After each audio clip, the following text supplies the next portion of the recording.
Bismillahirrahmanirrahim. Assalamualaikum warahmatullahi wabarakatuh. Patepang deui dina pangajaran bahasa Sunda masih dina materi aksara Sunda.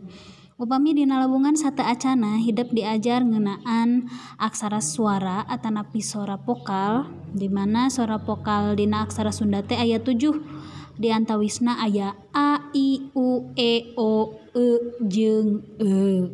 Ya, teras aya ngalageuna atanapi huruf konsonan dina aksara Sunda anu tiasa ku urang disingkat hanacaraka data sawala pajayanya maga bangga ditambih ku huruf serpan tina bahasa deungeun. Tah ayeuna hidep bakal diajar ngeunaan rarangken.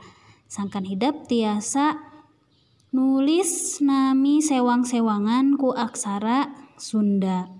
Nah di antawisna rarangken dina aksara Sunda teh aya 13 rarangken ieu kabagi janten 3. Di antawisna aya rarangken nu ditulis di luhur aksara Sunda tanapi dina luhur konsonan, aya oge rarangken anu ditulis sajajar. Di antawisna aya panolong, paneleng, pamingkal, pangwisad sareng pamaeh vokal. Lajeng aya oge anu ditulis di handap, janten ditulisna di handapeun aksara Sunda. Nah ayeuna urang cobian heula rarangken anu ditulisna di luhur. Nu kahiji aya panghulu. Panghulu teh di dieu contona titik-titik ieu teh huruf konsonan ya. Panghulu teh nyaeta ditulisna teh ieu dina luhureun aksara Sunda. Ieu fungsina ngarobah sora vokal a dina konsonan jadi huruf i. Contona tina huruf k. Ieu huruf k. Huruf k di dieu saupami diwuwuhan rarangken i di luhur, huruf a ieu bakal robih janten i, janten ki ya, eta panghulu. Ayeuna nu kadua pamepet. Pamepet berarti ieu ditulis di luhur, titik-titik ieu dianggap konsonan, tanda checklist. Ieu fungsina ngarobah sora vokal a dina huruf konsonan robah jadi huruf e. Contona masih huruf k.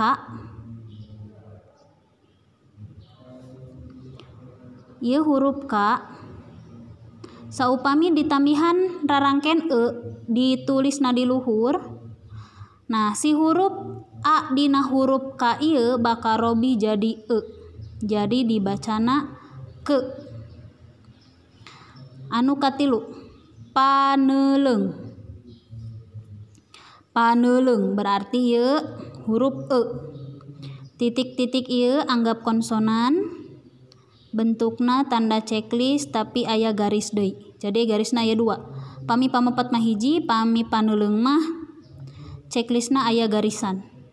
Ieu fungsina ngarobah vokal a jadi huruf e. Contona masih huruf k. Balik dia 77 huruf k. Tinggal ditambihan rarangken e di luhur. Nah jadi posisina di luhurna ya. Lajeng panyecek. Panyecek tak ieu mah titik-titik ciga cimol cilok di luhur, ciga 0, ciga o. Fungsina ngarobah huruf vokal a jadi ieu mah ditambah eng ya, eng sora tungtung. Janten sanes ngarobah huruf vokal. Contona tina huruf k ditambahan panyecek di luhur berarti ieu dibacana janten kang. Tambahan eng di luhur. Panglayar. Titik-titik R sapertos halilintar, R halilintar. Ieu fungsina nambihan R ditungtung. Nambahan R ditungtung. Contohna masih huruf K ditambah panglayar di luhur, ieu dibacana janten kar. Jadi ditambahan huruf R ditungtung. Eta panglayar. Nah, ieu nu 5 ieu rarangken nu ditulis di luhur. Kangge contoh. Panghulu. Contohna kecap pipi.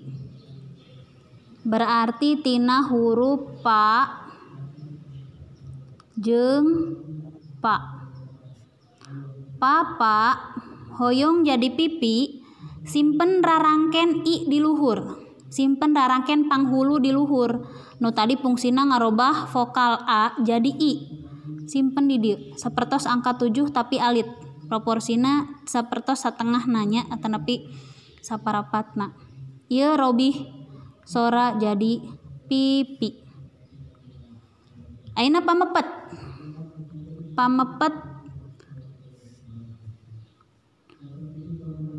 Contohna kecap. Berarti tina huruf K, ca, jeung pa. Kacapa hoyong jadi kecap kumaha carana? Berarti si huruf K di dieu kacapa. Huruf vokal A ieu dirobah hoyong janten huruf E. Simpen rarangken E na di luhur. Kecapa. Kumaha ieu Bu? Aya huruf A di luhur. Di handap.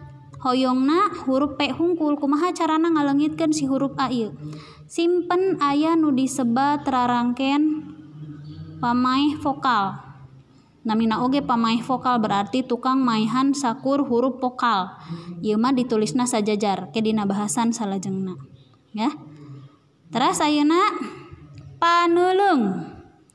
Paneuleung contona tina kecap weureu. Weureu. Di dieu nya. Weureu berarti tina kecap wa tina wa sareng ra.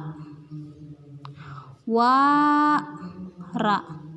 Wara ieu hoyong jadi weureu, kumaha carana si huruf A ieu berubah jika Power Ranger jadi huruf E. Simpen rarangken E di luhur. Ieu bakal otomatis berubah jadi huruf E. Jadi weureu. Gampil kan? Teraskeun. Panyecek. Panyecek contona kecap sayang. Berarti tina sa 77 na dipencit ya tinggal tambahan panyecek di luhureun ya. Jadi sayang. Ya. Terus ayeuna panglayar tambah R. R halilintar. Contohna petir. Berarti tina huruf pa ta pata. Pata hoyong jadi petir berarti anu kedah dirobah heula teh E. Simpen nu tadi rarangken E. Ieu bakal berubah si huruf ana jadi E. Peta. Peta hoyong jadi petir ieu robih jadi I, simpen rarangken I di luhur. Petir. Oh, tak sapertos kieu nya punten. Tepat. Nah, R halilintar. Jadi petir. Sopami disalin langkung jelasna. Pa ta petir. Nah, ya. Petir, ieu petir.